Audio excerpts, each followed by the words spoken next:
Hey everyone. I see you.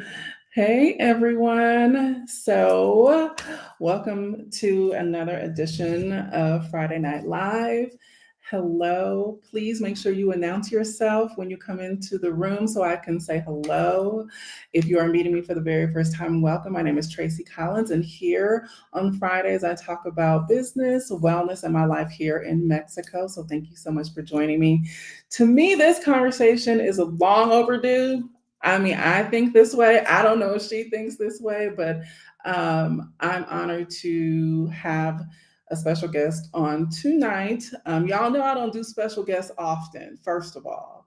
And when I do, I make sure that it's worth everybody's while. Hi, Khadijah. Hey, what's happening? Buenas tardes, buenas noches, Harlem. Harlem minded. I love Harlem. Harlem is actually one of my favorite places in New York. Um, so, welcome. First time seeing you. So glad that you are here.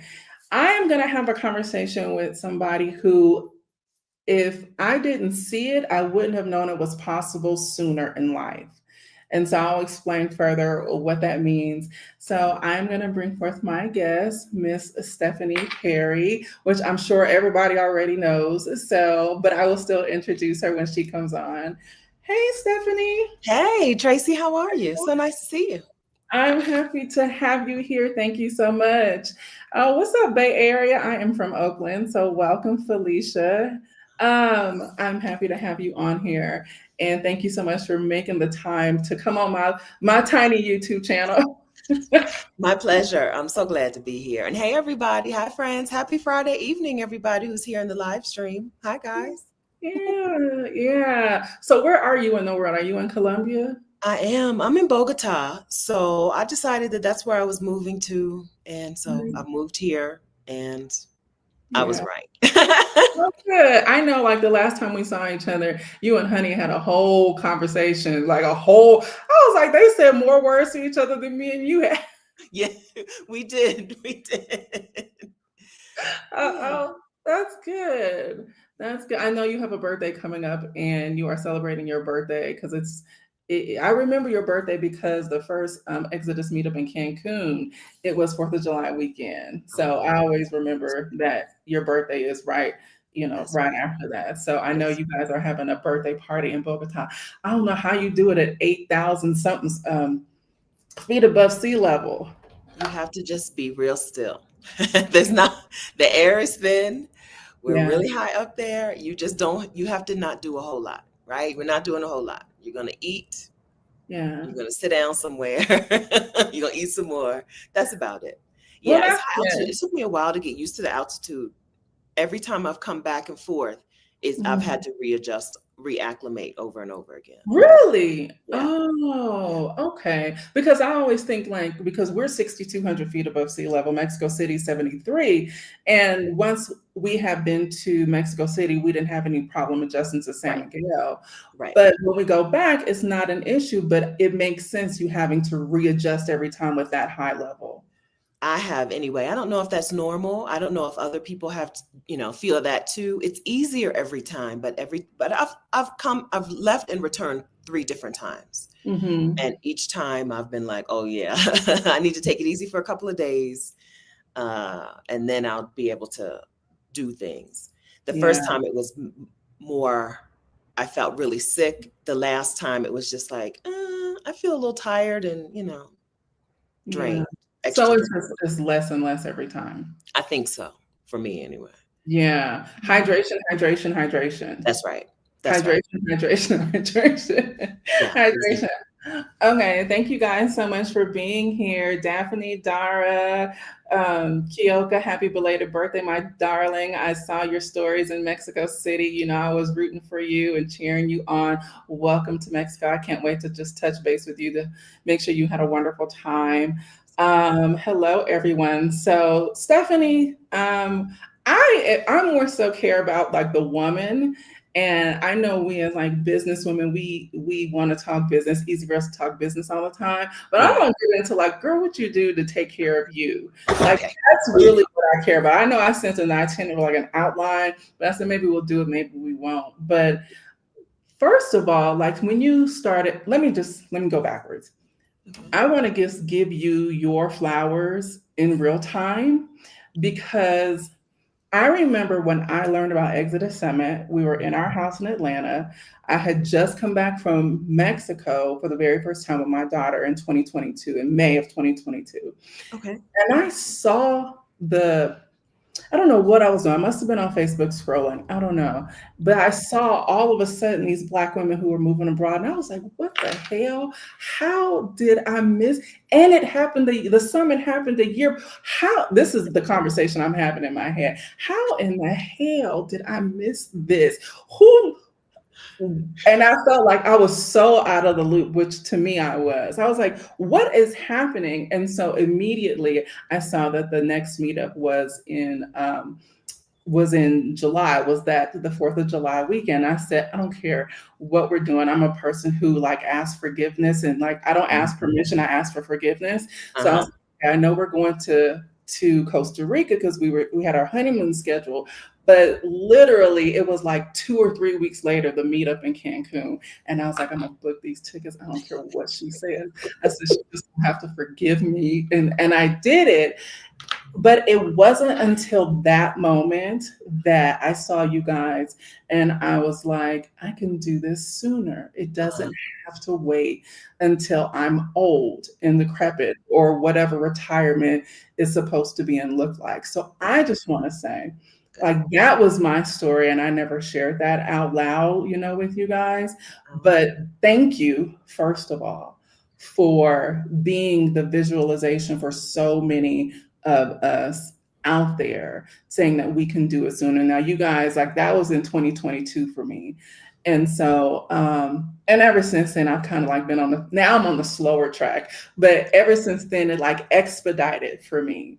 So thank you for that. You're welcome. I'm so glad I get to take some of the credit. You're welcome. Yeah, it's been amazing to put something out in the world and have people say, "Oh, this is for me," and let me try it. Because we're in a time when people will watch anything. I personally will watch anything. I watch a man cut people's grass. I don't like cutting grass. I don't have a yard, right? So it's we're in a time when people will watch anything. I'm so grateful to see Black women actually using this information for themselves, right? Taking it on for themselves instead of just being like, "Go girl," and cheering other women on. Black women are like, "Oh, this is for me. This is for me. Let me take this information. Let me make sure that I'm using what I'm learning. Let me live my life." I'm glad to be out here talking this talk.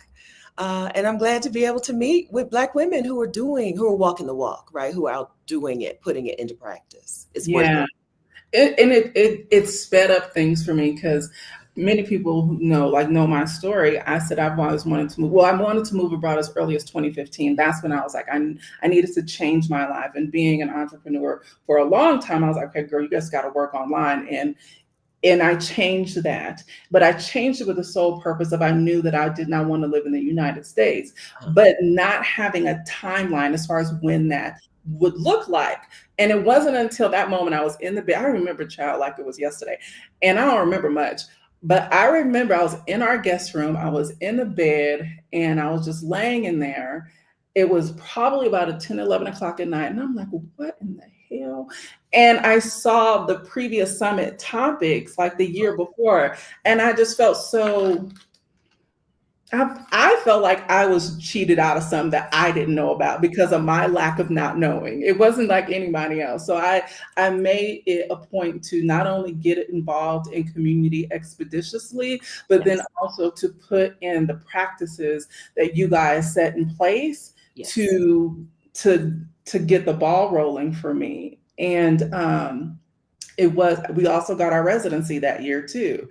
So I met you guys in Cancun face to face and became a part of the community immediately. But it like Rashida did the whole, this is where Black expats are going. She did that video, I think in 2022. And I mapped our scouting trip out of everything that she said that in that video. Yeah. So 2022, that means you got your residency in 2022, or was that 2023? 2022. We got our residency. We will be permanent next year. I was going to ask you that. Okay. I was trying to do the math. Okay. All right. Look at Yeah.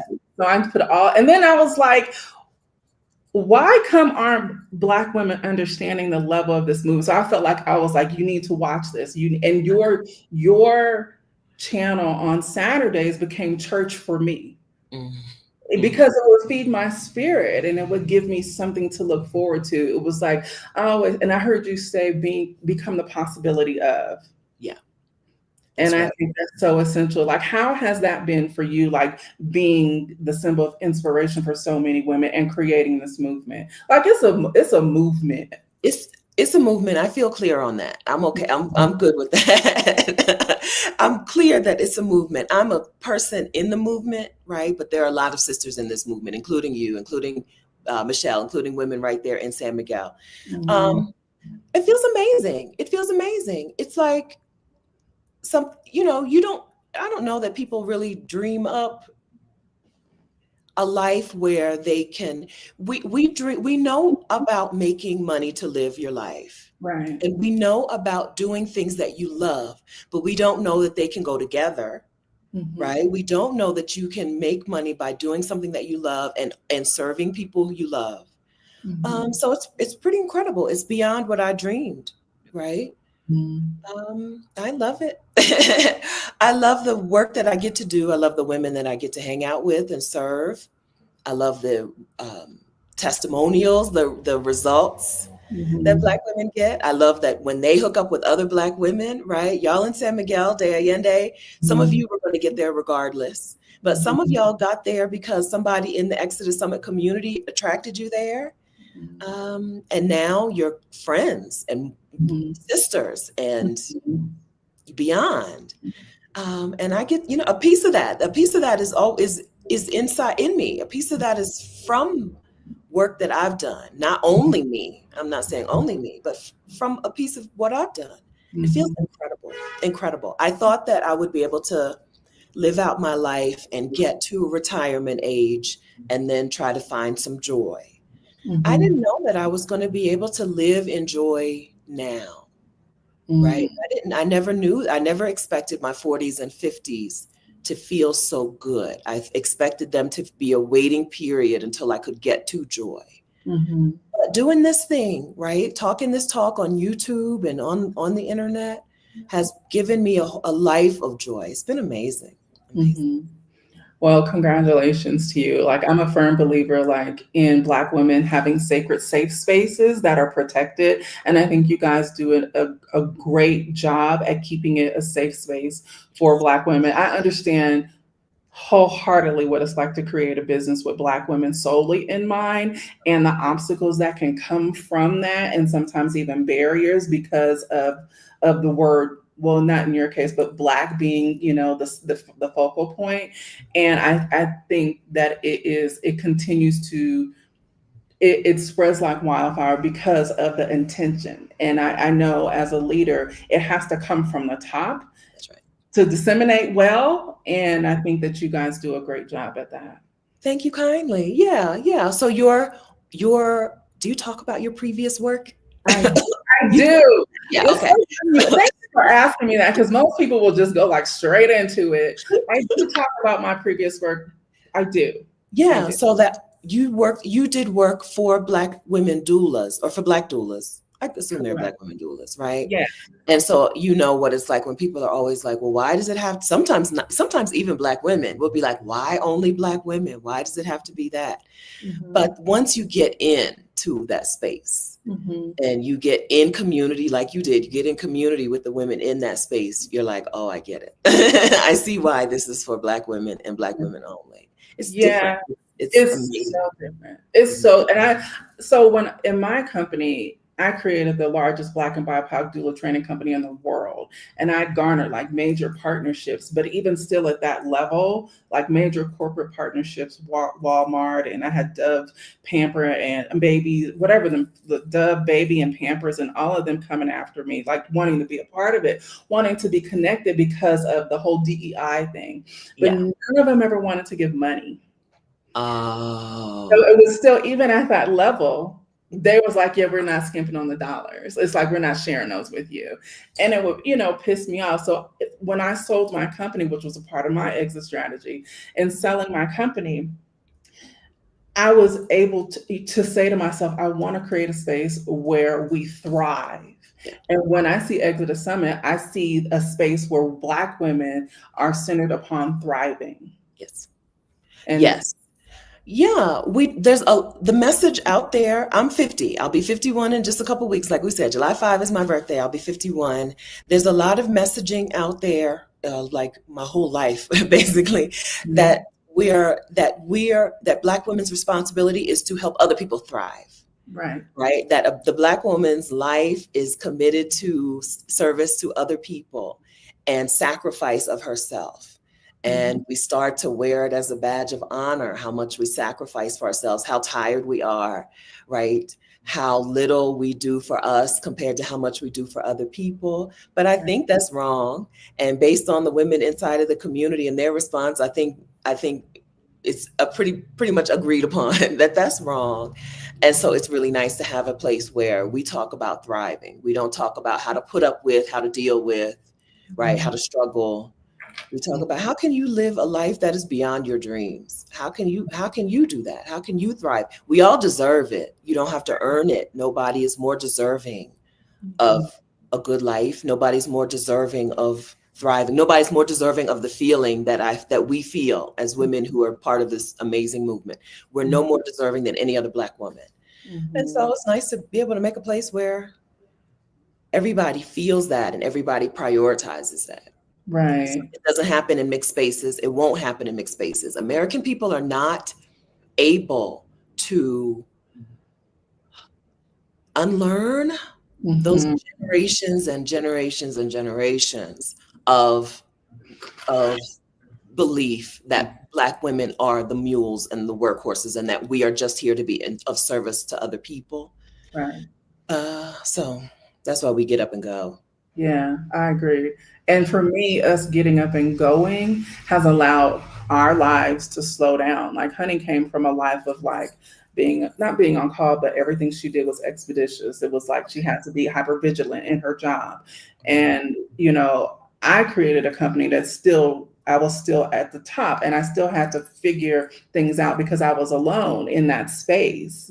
Because when I looked from a lateral position, nobody looked like me. Yeah. Still trying to make a difference for us. But what you guys did was it gave me something to look forward to. And I always tell people it's imperative just for your mental health to have something to look forward to. If you're not putting something in your life to look forward to, then what are you doing? That's right.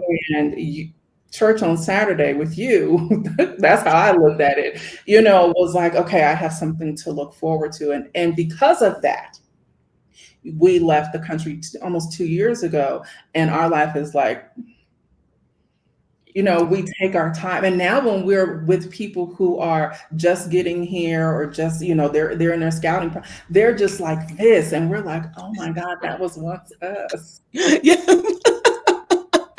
That was once us. And now we look at them like, oh, I feel it's okay. It's going to be okay on the other side. You'll get through it. They'll get through it. Right. But yeah, everything is so urgent in the old life, right? Everything is so crucial and everything is supposed to be a priority. Right. Everything is a top priority. Everything but you. Yeah, yes, right. And so there's stress on stress on stress. And even women in the less stressed space inside of the United States are very stressed out, right? They're very worn out. Yeah. Because they're just not in an environment where they can really live out what they say they mean, right? Live out their values. True.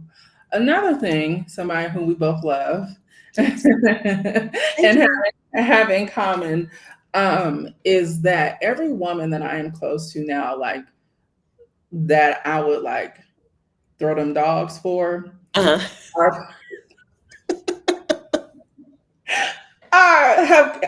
part of the Exit Summit in some way, shape, or form. Yeah. And Jewel, of course, being one, but Michelle, Well, Michelle's such a thug. People don't realize how thuggish she is. She's such a And thug. she's also mellow. Yeah, no. And I crack up. I crack up. I'm like, girl. And it's like she's just like she's that, but Michelle's a thug. So y'all can tell her I said I'll see her tomorrow. But she already knows it.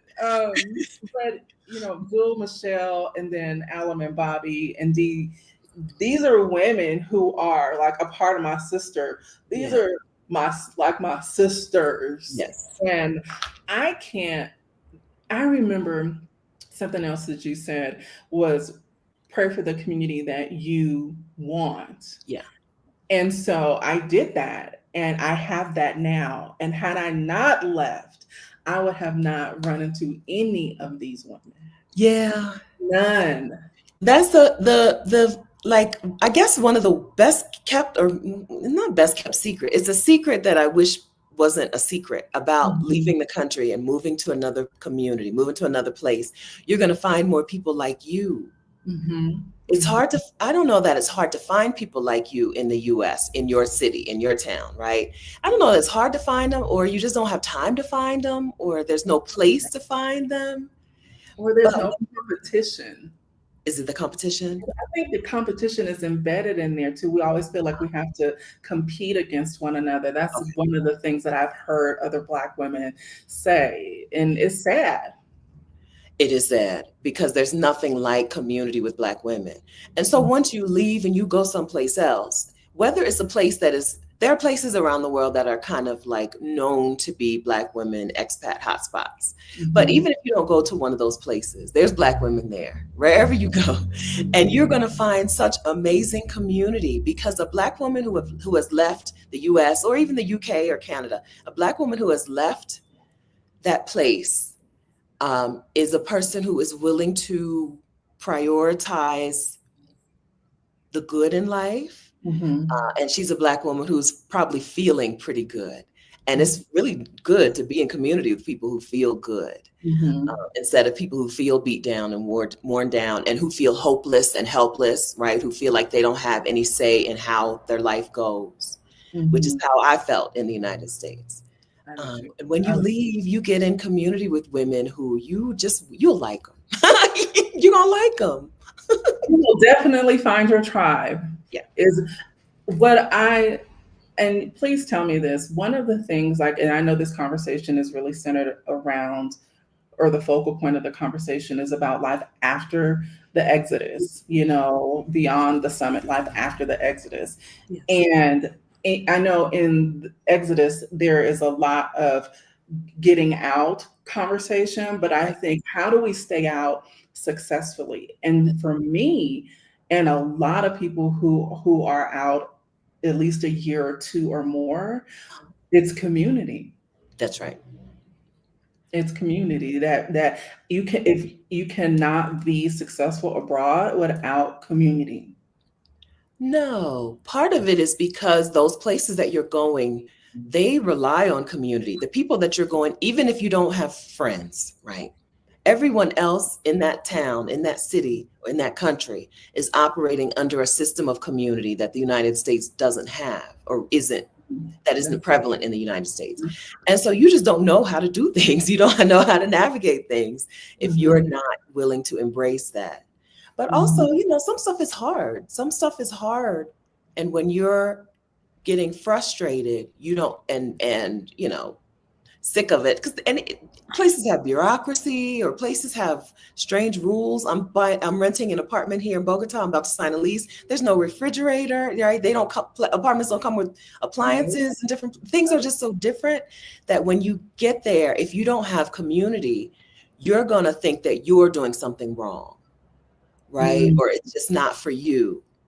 When really you just didn't know. You didn't know how things operated. If you knew how things operated, you would have been more prepared. But trying to do everything alone. Yeah. That's over. We don't do that anymore. I agree. I agree. And I want to tell people who are in the process of making the leap, women who are in the process of making the leap, Black women, in particular, because we're so used to protecting ourselves, that you have to put yourself out there. Yeah. And that is one of the things that I see women doing or not doing. They struggle with putting themselves out there. Is that something that you have seen as well? Absolutely, because Black women just don't get grace in our lives.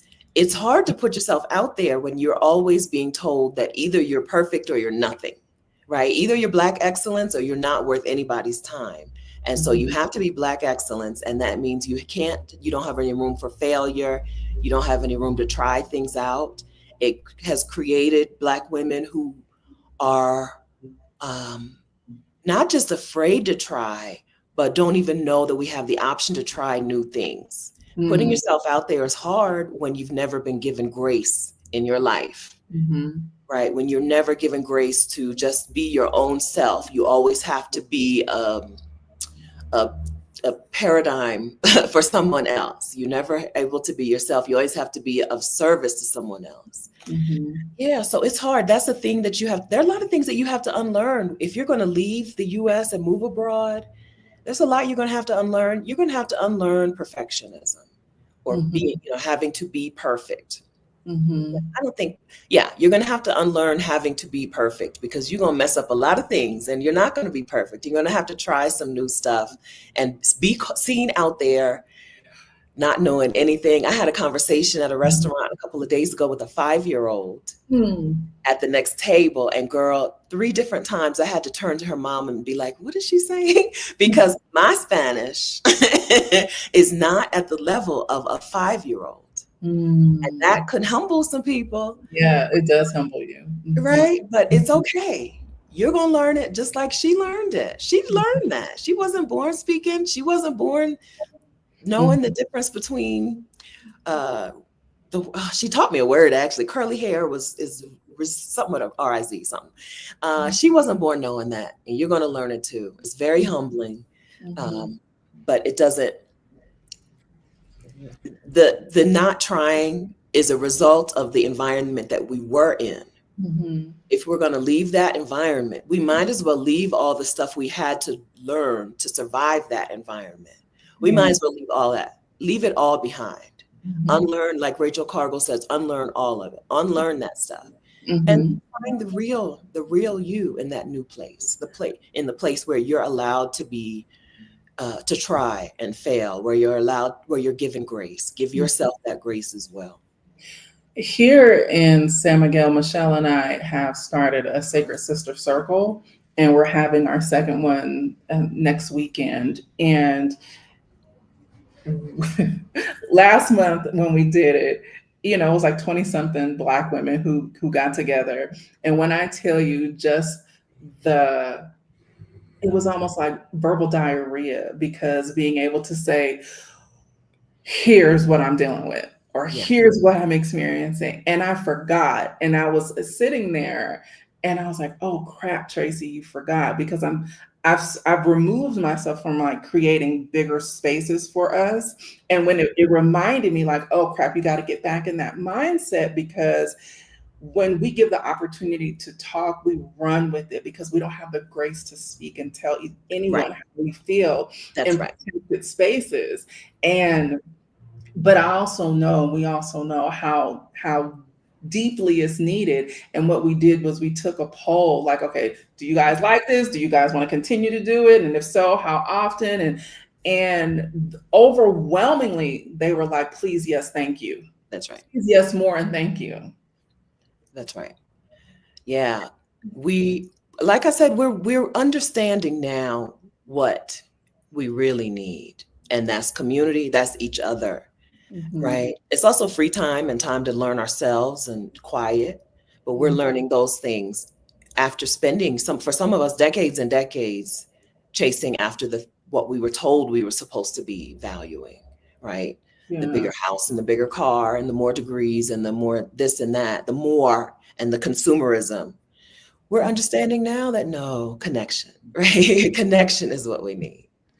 What would you say to, like, for somebody who is struggling to put themselves out there? The first year abroad is excruciatingly hard. And because you're dealing with unlearning the things that you've come from. You're having to acclimate into a new culture and society. Oftentimes, there's a language barrier there as well. And then you're trying to put yourself out there or hoping to gain some sense of community and support.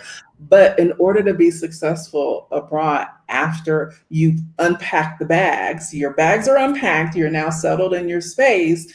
Now, what kind of mindset does one have to adopt in order to sustain this new life? Yeah, it's you're right. There's a whole lot of unpacking and unlearning, right? Mhm. Unpacking literally and figuratively. Um, I think when you have to be curious about the way that things Mhm. operate in your new place instead of sure that you know how things should operate, right? But that doesn't just mean like the systems in the way the city government or whatever, the way the systems work there. It also means be curious about the way when you get in community with people, be curious about how those things work. If Mhm. you're not a person who's ever reached out to other people to form community, right? If that's not a thing that's in your nature, be curious about what that would look like for you, right? What would Mhm. it look like if you were a person who would reach out to a group of people and say, hey, can I join you? Or hey, do y'all want to join me? I think curiosity will take you very far in unlearning and then unlearning the bad and learning the good about yourself. Mhm. And I think just not being rigid, not being sure. Sometimes we're so sure that you're an introvert. You're so sure that you're a reserved person. You're so sure that you're this, right? Maybe you're not. Maybe that was a result of a traumatic upbringing in the United States. I had a very comfortable upbringing as a child, but the white people were not nice to me in Ohio.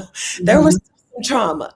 And so I thought for the longest time, as much of a talker as I am, I thought that I was not a people person. I was sure I was not a people person. Mhm. I'm so glad that I didn't carry that over into my new life because I would have missed out on a whole lot and would be currently missing out on a whole lot. Oh, you have to be okay with being curious about things instead of being sure. You can say it's okay to say in that previous environment, I was an introvert or I was a loner, even the lone wolf, right? In that environment, I was a lone wolf.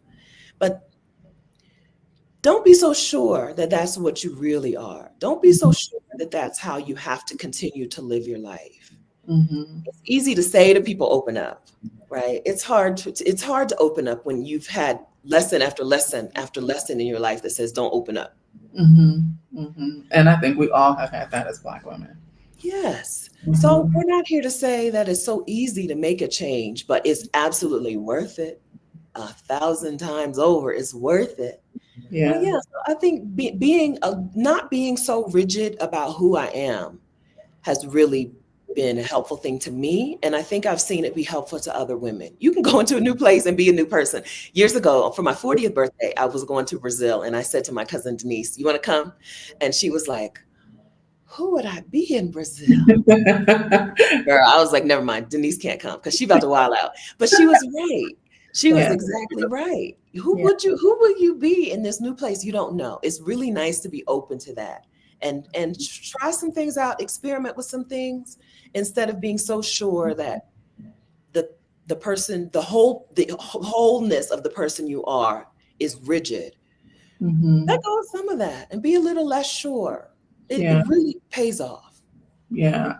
In our first, well, when Honey thought I was crazy, like, oh, we're moving to Mexico. She thought I was nuts. And she did not want to come. I said, if you want to stay married, you would come. I mean, that was kind of where I was at. It was Yeah. like, and because we had been to several different places. We did, all of the major scouting, all of the major cities in Mexico. Uh-huh. And she didn't want to come. Now, almost 2 years gone, she's like, she looks at the things that are happening in the States, like, just in disbelief. And when you have a knowing, I had just a gut knowing that something was happening and coming upon the States. I couldn't tell you Yeah. what it was, but it was like a gut. It was very visceral for me. Yeah. And so now she knows I was right.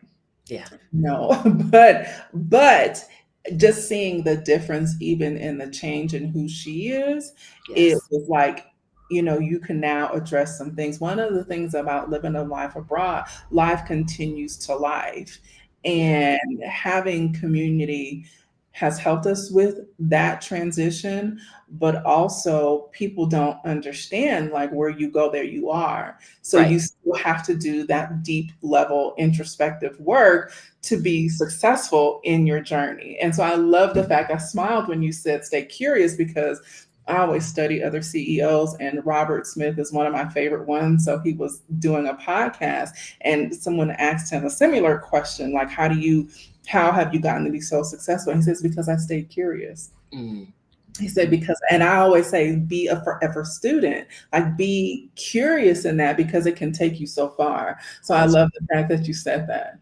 That's right. Yeah, I think as a person who was raised in the church and raised inside of like Black excellence and all of that, I was raised to be judgmental instead of curious, right?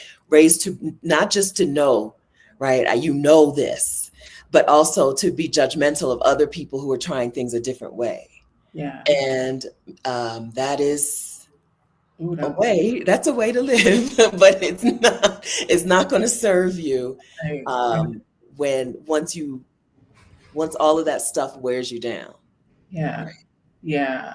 Now let's talk about like health abroad, because okay, you're high in altitude, you're higher than we are. Mhm. And the importance of being healthy before taking the leap, and how it impacts your new life, the importance of like your physical health. Yeah. So I would say, so I think healthcare is the reason that a lot of people in the US are afraid to do something new, to make a change, because your job, you can't change jobs because you're going to lose your healthcare. You can't go without a job for a while because you're going to lose your healthcare. You can't do this or that. So being healthy is okay. So yes, you want to take the best version of you out into this new life, but sometimes I think that includes getting her healthy in the new place. Hmm. Hmm. Uh, I just talked to Amina today about what they call the executive wellness check or something like that. That is several $100s in many parts of the world. I Hmm. don't know. What do you think, Tracy? So I think that if you're at least at least prioritizing your health, I think you can get healthy after you go after you go someplace, right? I think it's a combination of both. I think it's a combination of both. I think, like you said, taking your best self, but unfortunately, the United States is the biggest contributor when it comes to stress factors. So the ability to redesign your life abroad, and having the option now to move slower and really address your nervous system, I think that's key when it comes to healing. Yes. Now Yes. my daughter who's in here, Kayla, who you know well, like you remember she was all over. Yes. The social butterfly, honey. She was like, Okay, so she was she was like, listen, y'all been keeping this group of people from me. no, No we more. weren't.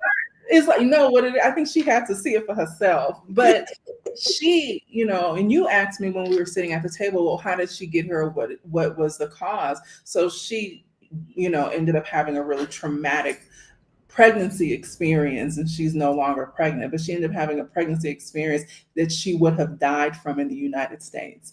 So when I knew that she was pregnant, me being who I am, I'm like, no, you're coming here.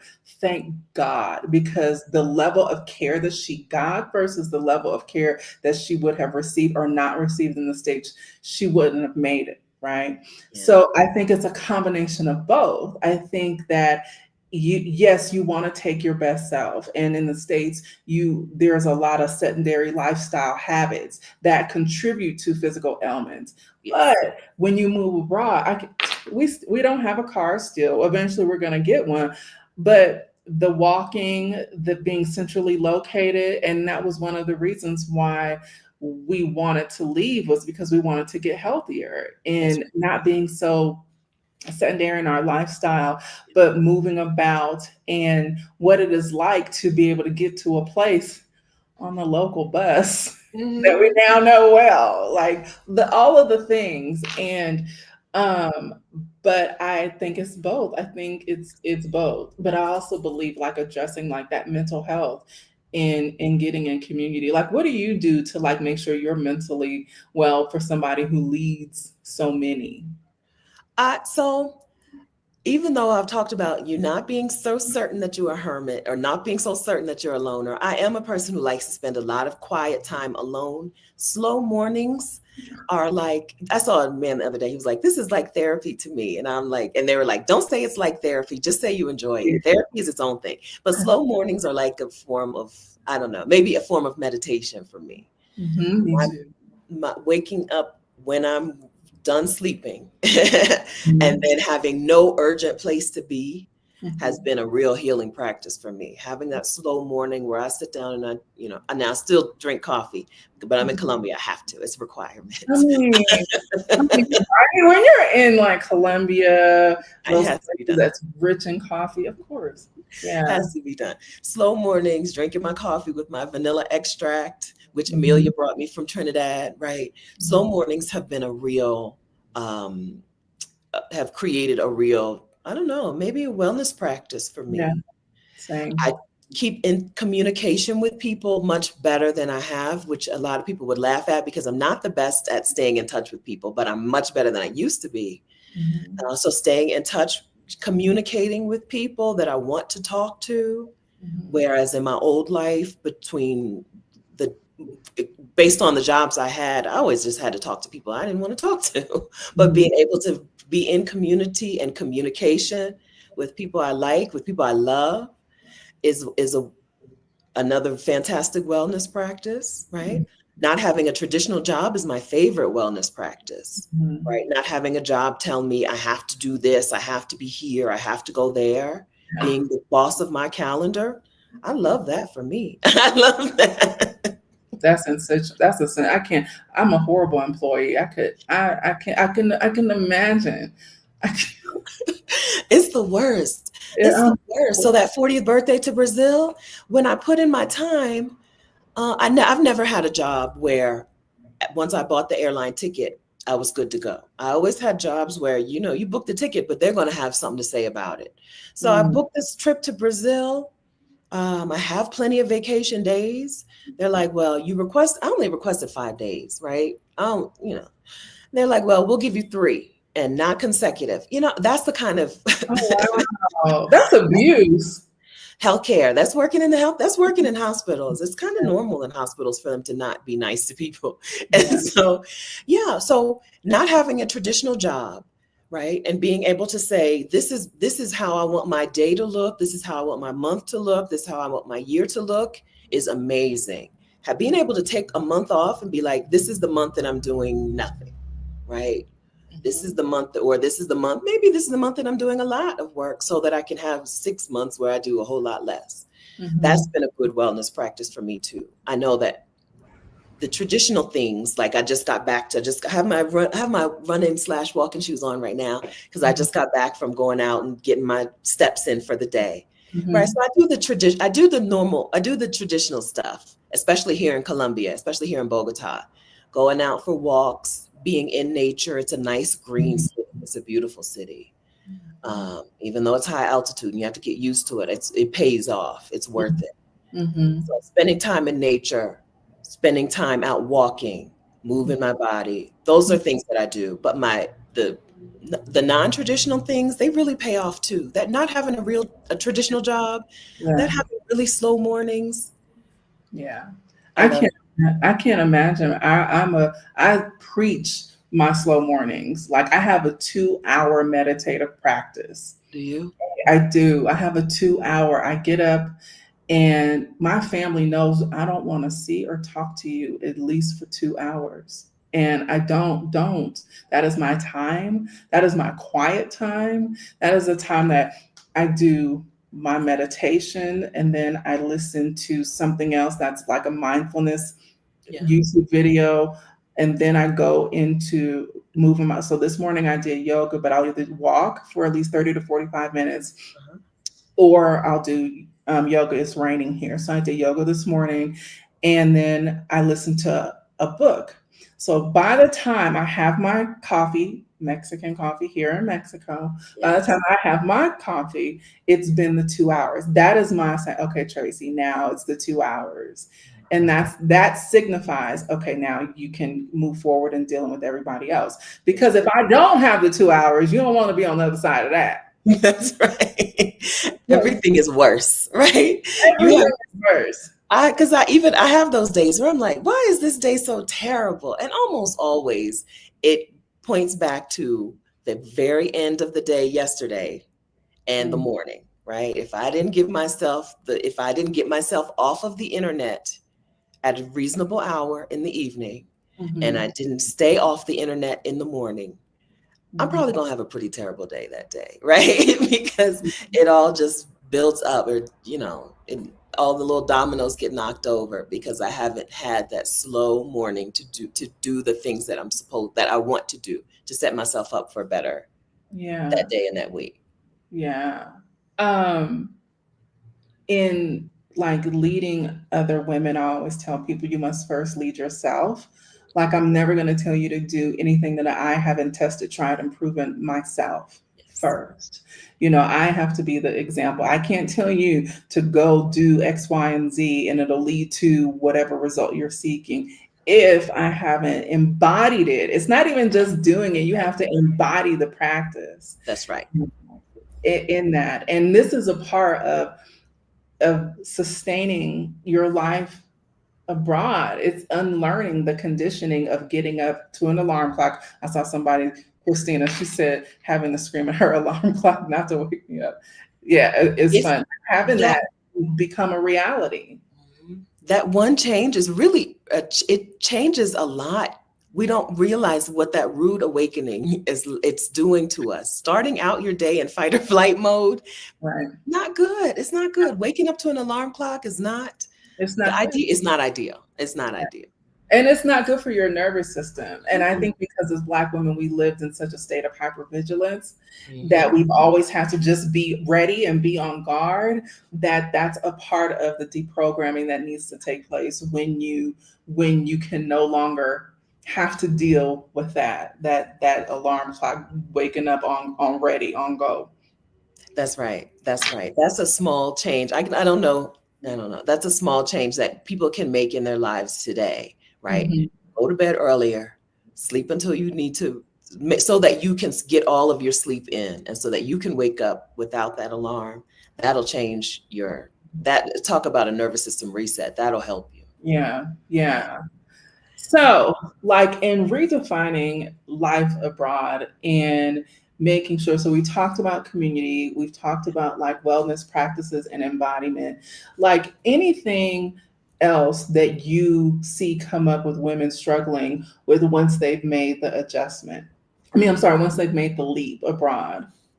After you've made the leap, I think it's easy to consider the changes that you make in your life, right? It's easy to consider them done and checked off and then slip back into old practices, Oh, right? that's really good because I see that too. Yeah. Women move abroad, they take their time, they learn how to take their time finally and slow down. But next thing you know, she's running 18 businesses and she's right doing this and she's volunteering. She's got 7 dogs. I house sat for a lady one time who had one month I house sat for her, she had 7 dogs. The next year she had 8 dogs, right? Like you can't keep adopting dogs. Slow down and live your life. It's easy to slip back into servant mode, worker mode, burnout mode Mhm. because it's been normalized. Mhm. And so we want to make sure not to check the box and be like, oh, this is done, right? Oh, the rest and relaxation time is done. Check. It's Mhm. not done. You're not Mhm. done. There's never enough.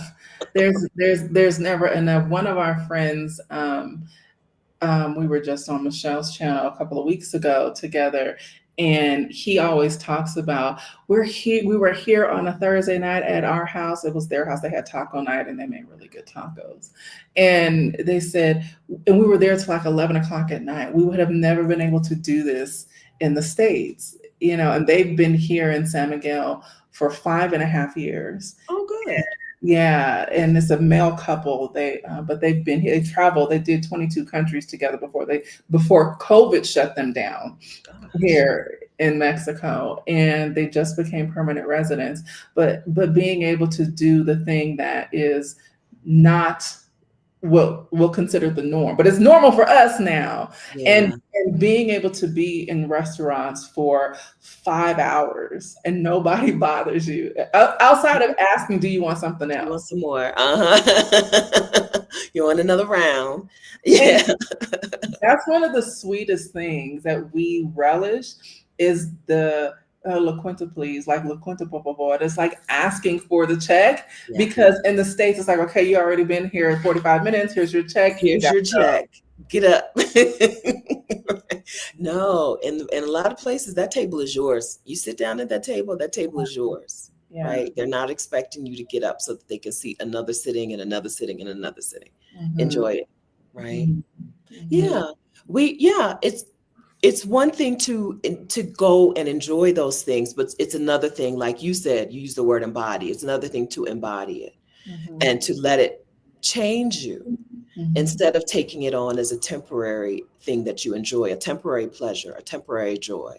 To Mhm. let that change you, to now be a person who takes her time, right? To now be a person who takes up space Mhm. instead of a person who feels like she's got to apologize for her needs and who doesn't want to cause a stir and doesn't want to, Mhm. take up any amount of space. It's Mhm. a lot of people, and a lot of people in the spaces that we're in, a lot of people in the movements that we're in, um, are are talking it, but are we living it? Are we embodying it?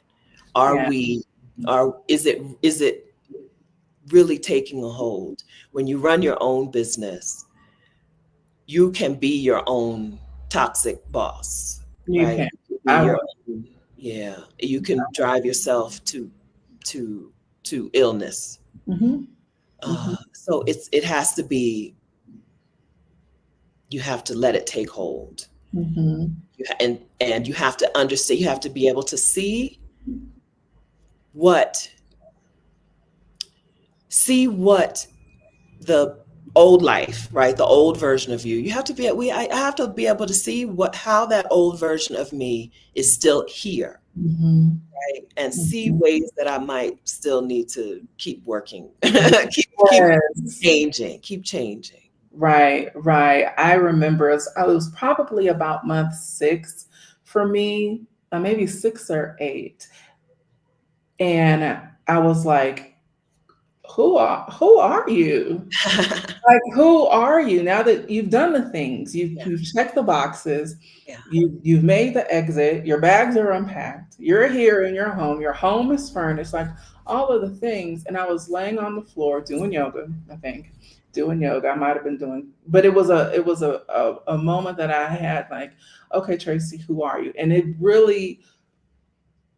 it took me aback because I wasn't prepared for the answer. I didn't have the answer. yeah.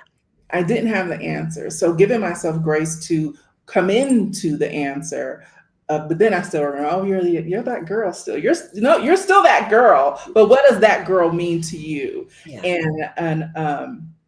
And so that was really interesting. And if it wasn't for, again, community, I think we lucked out with our community. I think our community in San Miguel is the best. I do, especially in Mexico. I can't speak for them over there across the pond, across them waters, but definitely here in Mexico, because we're in the sweet spot. Not only are we like centralized in the country, but it's a non-transient space.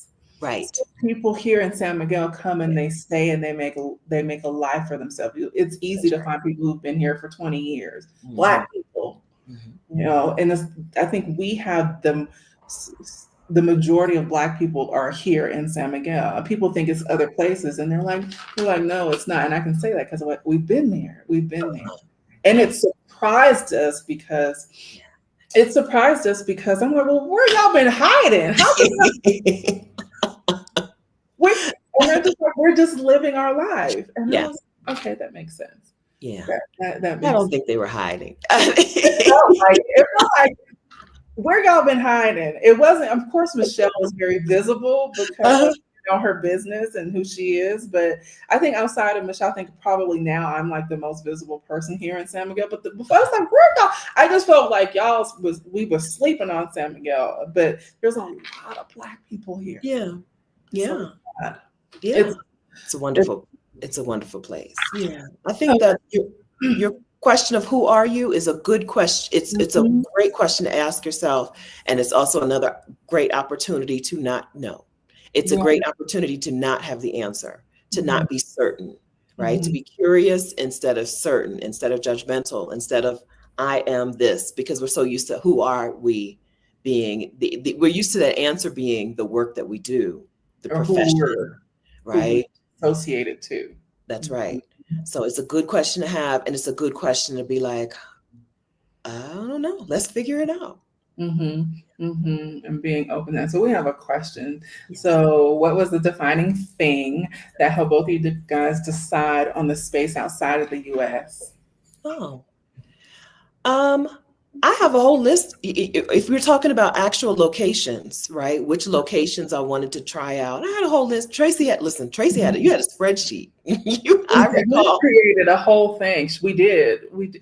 I recall y'all had spreadsheets, right? I just had a list of priorities. I wanted my original priorities have changed because I left. I haven't lived in the US since 2015, September of 2015. My list of priorities have changed, but it was like a certain cost of living, a certain type of weather, a certain type of people. I wanted to go someplace where people were going to be nice to me and not be staring at me all the time, which is what happens to me, in some places. I had a list of priorities, but my answers, right? My questions and answers are going to be different from yours, from everybody's. So more important than like, why did I choose Bogota? Is what were the questions that I asked myself. I think that's an important thing. I chose Bogota, but it's not going to work for a lot of people. But the questions are the same questions that most people are going to work themselves through. They might reorganize them. My number one and number two, my top three, maybe your bottom three. But they're very similar questions. Your spreadsheet it was very detailed. Right? And it was not me who did that, by the way. It was and the top thing with the whole organization was being close to an airport. We are an hour and a half away from the nearest airport. Yeah. It changed. Yeah, our priorities change. And, we have to give ourselves the grace for that. Things that are the most important before you leave, once you get somewhere, you're like, oh, that wasn't actually important at all. But you don't know. We don't know yet. That's why it's really nice to be, because y'all started in Mexico, after you did your tour, you thought that Mexico City was going to be the answer, but you moved so nimbly enough that you could pick up and go to San Miguel de Allende without it being a whole production. You didn't have to ship stuff or whatever. No. So, we had seen every place, and I always tell people it's very different from vacationing versus scouting versus living. And when we tried to make a life in Mexico City and it did not work, thank goodness, we were like pushed to San Miguel because there was a hurricane on the coast in Puerto Vallarta, and I was like, I'll just go to PV and just figure it out. I just needed a mental break. But because of the hurricane and not wanting to get on another plane, I was like, let's just go here because it was just 3 hours away.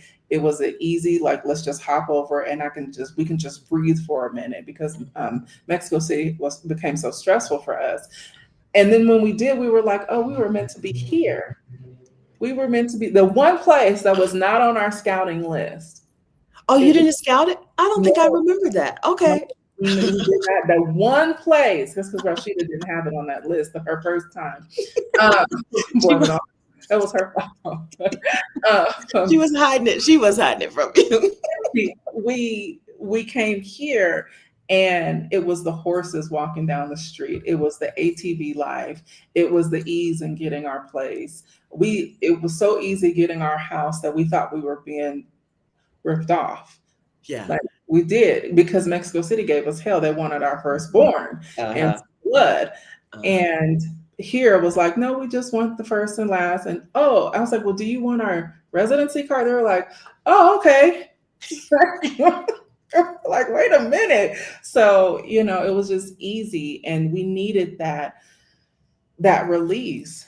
And now we're ready to, like, now that we've moved out of the States and have settled, we're ready to travel, to do more traveling. But we needed to just, for me, like, definitely move out of the States. Absolutely. So for me, I believe I'm Mexican in my blood because I'm from California, and California was Mexico. It's not my fault that the borders were made, because of colonization. That had nothing to do with me. So I'm actual Mexican in my head. Okay. And I can't be any place I don't love the food, and I love Mexican food, and I love Mexican people. Yes. I love Mexican Food and people will move a place up to the top of your list really quickly. Good food and good people. Yeah, good food, good people. And see, it wasn't until we came here, Mexico in particular, in general, that it was like we were seen as human, and they didn't fear us. You know how many times, like, I've just been walking down the street and Mexican people will be like, I love your people. And it just touches my heart, because they just say that. And I always tell people Mexican people are very different in Mexico versus when they're in the States. That's So, right. That's a super important distinction, right? yeah.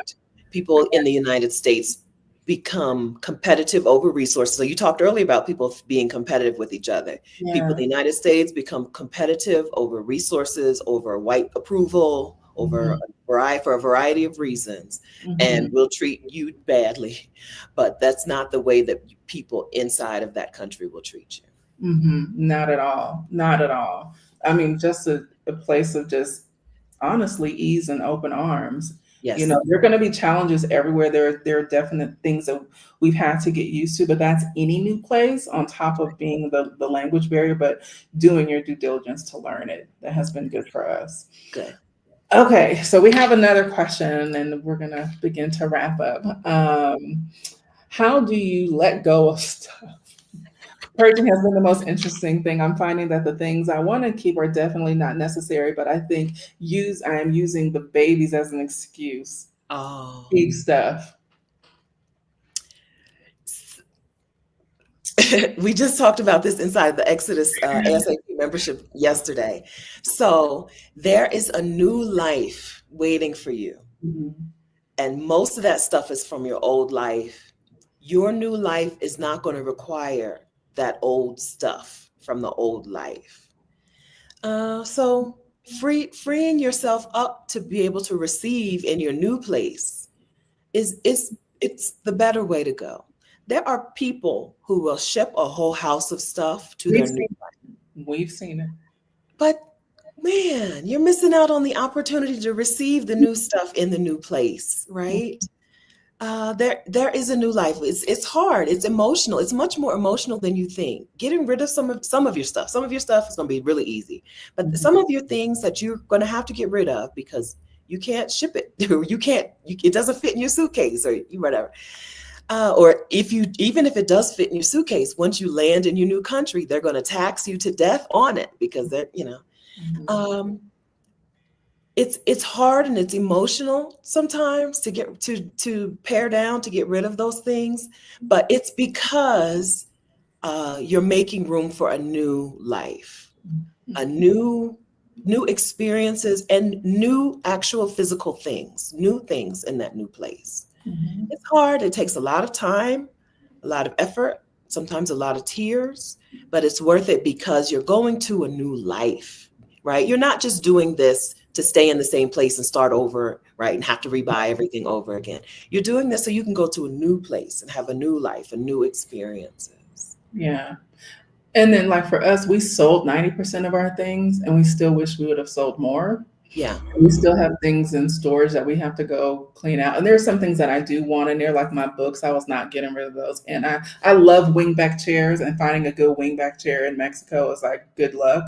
Okay. But also consider where you're going, and the climate may not, your stuff may not be able to withstand the climate. That's You know, right. a lot of people who are, if you're, especially if you're going to be on the coastal side, like the woods are very different to being able to sustain it. And then it's expensive to ship things. It's very expensive. It, Very. the cheapest I've heard is 10,000. I know somebody who spent almost $30,000 to ship their stuff. Hmm. So it's Yeah. very expensive. So the chair, so you have these things in storage and it's been since 2022, 2023? We listen and we don't judge. No, I'm not judging you. I'm just asking you Yeah, the plan. I'm just yeah. asking, is your plan to eventually get them to Mexico? Oh yeah, we're gonna get them. We're gonna get them. The plan is to get them this year to sell, go back, sell the rest of the things that we should have gotten rid of that we don't need, and just to bring the rest of the things over. Okay. Okay. Yeah, Good. yeah. Yeah. And it's expensive to have storage. It's crazy expensive. It is. It's $200 a month is what we pay now, and it was not $200 when we're not getting any more space. They're just adding on to the monthly bill. just keep raising the price. That's raising right. That's right. Everyone thinks all of us think we're going to put some stuff in storage for a few months and then come back and deal with it. But life, as you said, it keeps life in. Life. So it's Life. going to be years. It's going to be years. Very rarely do I hear somebody inside of our community who says, I stored my stuff for the X number of months. I said it was going to be 6 months and it was 6 months. Very rarely. It's more like, I said it's going to be 6 months. It's been 6 years. Two women in the coaching yesterday had things in storage for 6 years. That's thousands of dollars. Ain't no TV worth that much money. It is thousands of dollars, and it's not even worth the headache of having to like pay the bill every month. It's like, damn it, it's a headache. Yeah. Jennifer says, thank you for being gentle. Yeah, it's a hard thing. It's a hard thing. We're not here to pretend like that's easy breezy. I'm a person who doesn't really attach to things, and even still, I recognize that it's hard, right? But know that it's going to be hard, and make the decision now. Like Tracie said, make the decision now instead of postponing it for later. Storing the things and then having to deal with them later, you're gonna be like, why did I do that? Why did I do it? Why did I do that? As we close out, is there anything that you want to share with the people about what Exodus Summit has in store? I feel like I told you this, like I'm an Exodus Summit alumni. I think there needs to be an alumni chapter. You are. Well, but anything that you will want to share with the folks, like what to expect, what's coming up. It should be like almost, it's July, so summit time is coming. We're coming up on summit season. That's right. So Exodus Summit, among other things, is a once-a-year virtual conference, a once-a-year annual summit where Black women who have done the thing come back and teach you how to do the thing. This year, we'll be focusing more specifically on the money to be able to leave the country. So Exodus Summit is online October. It's Indigenous Peoples Weekend, Columbus Day weekend. I don't know the exact dates. I believe it's 13th or 16th, but I know it's that weekend. We don't have of course, tickets are not on sale yet, but if you join us inside of our Facebook community at exodussummit.com/community, you won't miss it. Okay. If you join us, I'll put it in there. I know I have everything else in there, but I'll put that in there too. Thank you. Yeah. If you join us in the Facebook group, you won't miss the summit. Yeah. Where we are, this will be our 6th year. Yes. Our 6th year hosting this virtual conference. And what it does is it teaches Black women how to move abroad, Black women and their families. So if you're starting from scratch, right? Or even if you're not starting from scratch, if you want to get a plan together to move abroad, if you want to get a plan together to leave the United States or leave your country, come on and join us inside of the Exodus Summit community. And then we'll holler at you when it's time to come to the online conference. I love the whole holler at you. I I have not made anything sourdough lately. That's one of the things that I've started doing since moving abroad is I've learned I like to make bread. I don't like to eat it, but I love to make it. It's the Oh, weirdest. okay, I'll be there. Just tell me next time. Yes, the weirdest thing. So I make focaccia right now. I make focaccia and I'm trying to perfect sourdough. Sourdough is a little bit tricky because of the altitude here. I was going Uh, to ask you about the altitude with baking. Yeah. Yeah, it is, and the ovens are different. Mhm. But I haven't, but I've made successful sourdough biscuits and sourdough pancakes that were really good. Ooh. But I looked in my refrigerator, and my hoochie girl sourdough starter is she needs to be awake, and I was like, I need to make something with her, so maybe I'll do that this weekend. So Mhm. I named my hoochie girl is my starter because it's a whole like scientific thing. But that's one of the things that I discovered that I love to do is, and sometimes I'll reserve Fridays because I don't work on. This is another thing when we talk about like working for ourselves. And now I know I said we was getting ready to go, I got but time. I stopped work. My work schedule is from Tuesday to Thursday from 11 to 2, where I see clients, and I say, that's where I do the majority of my work. And so when I bake, if I were to bake anything sourdough related, it's on Fridays and if I feel like it. But yeah. So Yeah, what you find in your setting life? setting your own schedule and like really seriously making your own schedule and deciding this is how much time I'm going to dedicate to this and no more. It's Yeah, it's freedom. it, That's freedom. it is. And I also honor Mexican and United States holidays. So since yesterday was Juneteenth, I didn't work yesterday. That's right. Absolutely not. You got that right. No, I don't. But Stephanie, and then also too, like trusting the universe of what you put out there. Yeah. I think that's essential from like as we move forward. And I think because it speaks to like, that nervous system being on 10 all the time in the Yeah. States, we don't trust processes because we want things to come expeditiously, but knowing like even nature takes its time. Yeah. So like just trusting the process, like what we're putting out there is it's working, and we don't have to wait until it's seen with our naked eye to know that it's happening. That's a life lesson. That is a thing. Once you learn that, I don't know, you're like unstoppable. Yeah, Once you learn that, there's what can't you what can't come to you? What can't you get for yourself? yeah, Yeah, we're because we're from a place where we're not given grace to try things, and because we don't necessarily have support, we're so used to having to hammer our way to whatever it is we want. mhm, And sometimes there is an ease and a flow to the things that you want. And if you're hammering, you're missing the flow. That's not a good analogy, but you know what I'm saying. Yeah, mhm. there is some flow to life. There is some ease to getting the things that you want. I don't think we have a desire for anything that we can't actually have. I agree with that. If you were given the desire, it's meant for you to have. Absolutely. Yeah. Absolutely. Hmm. And so and we have to be able to let ease and flow go to work for us Yes. Yeah. instead of being the hammer.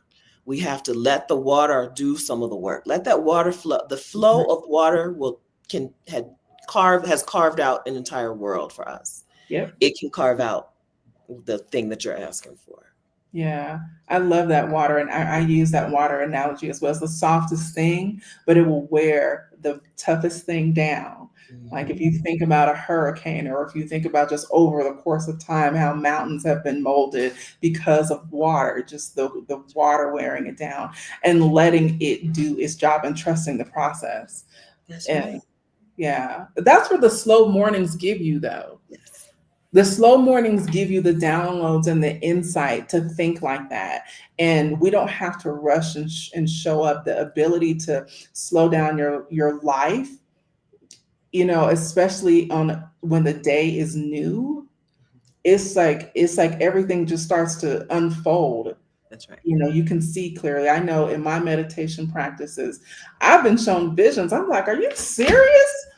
okay, I have to like brace myself for the vision that I was given. I was like, okay, I didn't see it going there, but again, if the desire was, it was meant to be. So coming to terms with even the downloads, the desires that are given in those slow mornings.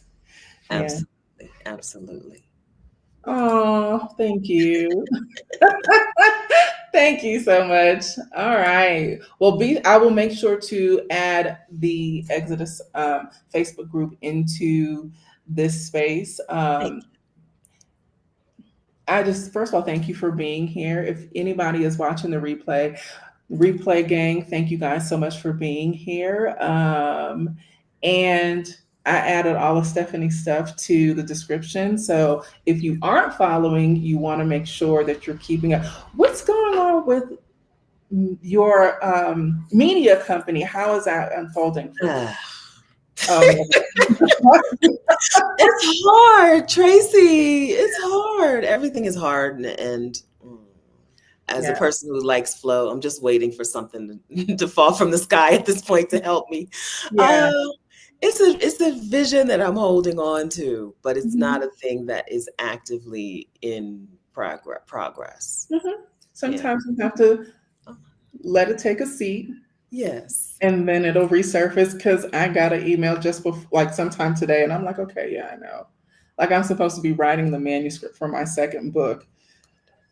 I'm just like, okay, I know. And I think that's one of the things that I'm reminded about on a daily basis in my meditation practice. Yes. Yeah. Yeah. Some just like I like ease. Kyoka says I don't like working. Hey, Kyoka.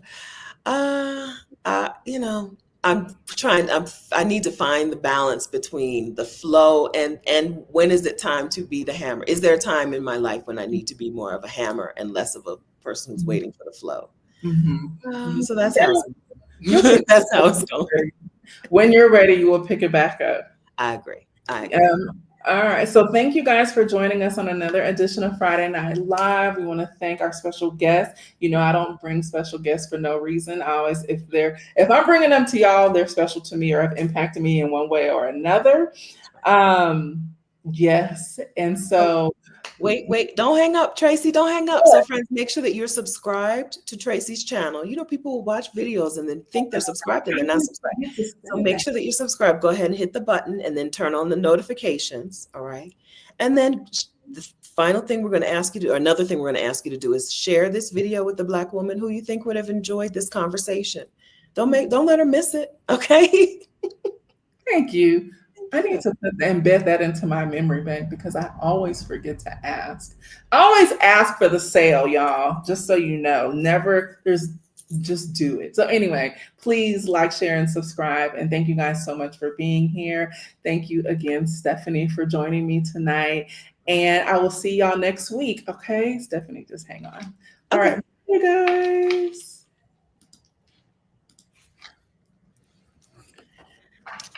I think that was awesome.